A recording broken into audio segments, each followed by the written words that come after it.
Assalamualaikum semuanya, apa kabar? Semoga dalam keadaan baik ya. Hari ini kita akan belajar tentang struktur teks negosiasi. Nah, kalau kemarin kita sudah membahas pengertiannya dan menyimak video negosiasi antara pembeli dan penjual bunga. Nah, dari contoh tersebut kita akan memahami struktur teks negosiasi yang terdapat dalam contoh tersebut. Sebelum kita lanjut ke materi, Ibu akan mereview materi kita kemarin. Negosiasi adalah proses tawar-menawar untuk mencapai sebuah kesepakatan yang melibatkan dua belah pihak. Seperti contoh, kalau dalam kegiatan negosiasi jual-beli ada dua pihak. Yang pertama ada pihak pembeli, yang kedua ada pihak penjual. Negosiasi tidak hanya tentang jual beli, tetapi bisa juga tentang hal-hal yang lain seperti contoh perjanjian antar dua belah pihak, perjanjian antar perusahaan-perusahaan, atau negosiasi dalam hal sengketa. Oke anak-anak, kita lanjut ke materi inti, yaitu struktur teks negosiasi. Nah, struktur teks negosiasi ini terdiri dari 5. Yang pertama ada orientasi, yang kedua ada pengajuan, yang ketiga ada penawaran, yang keempat ada persetujuan, dan yang terakhir penutup, atau boleh kita sebut dengan mudah OP4. Jadi, struktur teks negosiasi yang pertama itu adalah satu orientasi.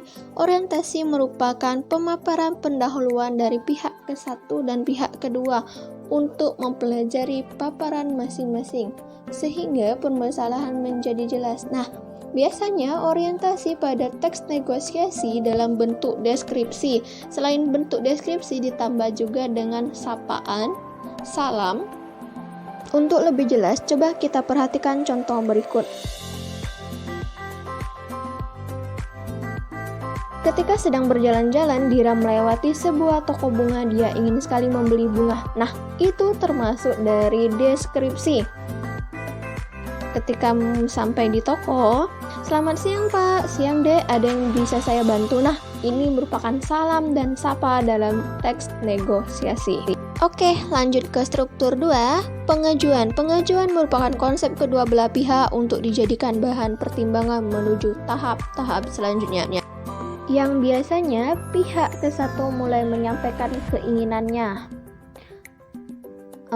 dan pihak kedua menjawab. Oke, langsung saja kita simak contoh berikut.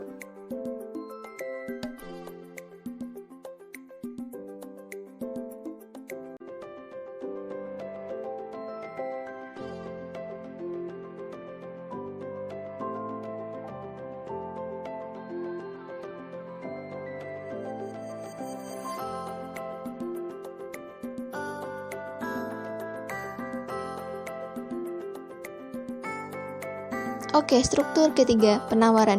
Penawaran berupa alternatif solusi yang harus dipertimbangkan dengan memperhitungkan resiko terkecil. Nah, di penawaran ini penjual mulai menawarkan harga. Dan ketika pembeli merasa harganya terlalu mahal, maka terjadilah proses tawar-menawar antara penjual dan pembeli. Oke, langsung saja kita simak contoh berikut untuk lebih jelasnya.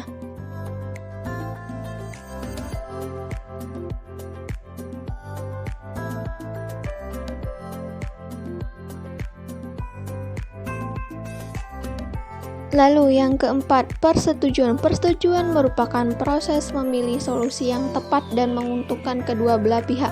Nah, ketika setelah proses tawar-menawar, si penjual atau maupun pembeli akan menawarkan solusi bagaimana agar tercapainya kesepakatan, entah itu ada penurunan harga atau tetap dengan harga tersebut. Dan dalam negosiasi bisa juga terjadi tidak adanya kesepakatan antara dua belah pihak. Oke, untuk memahami persetujuan itu apa, langsung saja kita simak contoh berikut.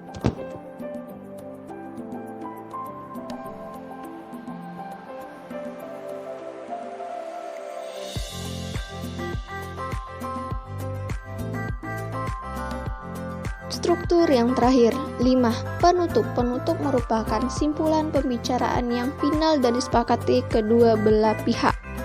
Setelah proses negosiasi, kita bisa menyimpulkan apa sih hasil negosiasi tersebut, apakah terjadi kesepakatan atau tidak sepakat. Nah, dari contoh tersebut, menurut kalian, apakah itu termasuk yang sepakat atau tidak sepakat? Silakan dijawab di grup WhatsApp.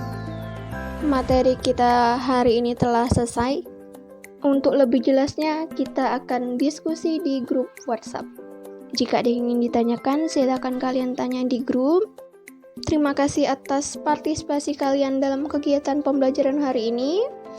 Ibu tutup dengan wassalamualaikum warahmatullahi wabarakatuh. Jumpa lagi di kegiatan pembelajaran selanjutnya.